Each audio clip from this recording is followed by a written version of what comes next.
প্রিয়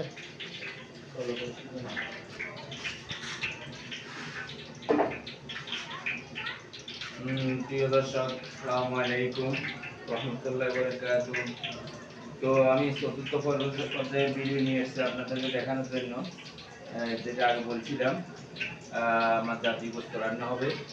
তো জাতীয় গোস্ত রান্না করার জন্য আমি হবে। তো আমি এখন প্রক্রিয়া যাচ্ছি সব কিছু।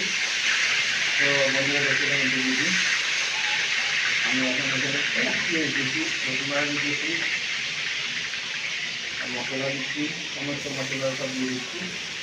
তো প্রিয় দর্শক দেখছিলাম দিদি,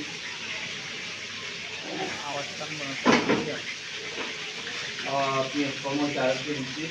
পেঁয়াজ দাম কমে গেছে তাই আর কি বেশি দিয়ে দিচ্ছি। ঠিক আছে, দেখছিলাম দিদি। হ্যাঁ হ্যাঁ, তো প্রিয় বন্ধুরা, আমি আমার মশলা দিয়েছি, মশলা দিতে থাকে এর মধ্যে এক প্যাকেট লবণ কাটি দিয়েছে।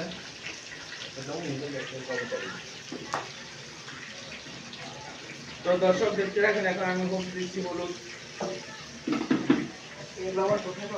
লবণের যে প্যাকেটের ভিতরে আছে তাড়াতাড়ি। তো দর্শক দেখতে থাকুন, এখন আমি এখানে মরিচ দিচ্ছি।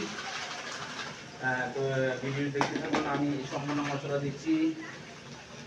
এখন আমি দিচ্ছি এখানে প্রাণ গুঁড়া মশলা, যেটা গোস্তর জন্য পারফেক্ট। দেখতে থাকুন ভিডিওটি।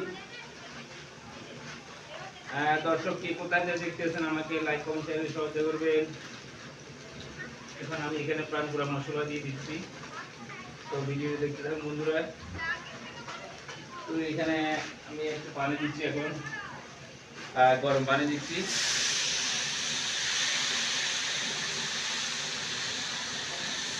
তো দর্শক ভিডিওটি দেখতে থাকুন, আমার গোস্ত রান্নার ভিডিওটি। আমাদের খাওয়াবেন চেষ্টা। হ্যাঁ, এটা তো তোমাদের জন্য রান্না হচ্ছে। আমরা তো অনাবশ্যক ছাত্র, অনাবশ্যক। তবে আপনার রান্না অনেক টেস্ট, সমস্যা নাই, খাইবে অনেক টেস্ট। তো প্রিয় দর্শক দেখতে থাকুন আমার ভিডিওটি। আমি এখন গোস্ত রান্নার প্রক্রিয়াজাত করতেছি। আমি এখানে লবণ দিচ্ছি, 1 চামচ লবণ দিলাম পরিমাণ মতে। তো দর্শক কে কোথায় দেখতেছেন ভিডিও, আমাকে লাইক কমেন্ট শেয়ার দিয়ে সহযোগিতা করবেন। আমি যদি আপনাদের জন্য রান্নার ভিডিও আইটেমটা নিয়ে এসেছি। তো ভিডিওটা দেখতে থাকুন। এখানে আমি এগুলো একটু হিট এসে গরমটা দিয়ে গোস্তটা দিয়ে দেবো। তো আমি ডবল চুলা লাগাই দিয়েছি, যেহেতু তাড়াতাড়ি আমার কাজটা হয়ে যায়। তো দর্শক ভিডিও দেখতে থাকুন। এখানে আমি ডবল চুলা লাগাই দিয়েছি।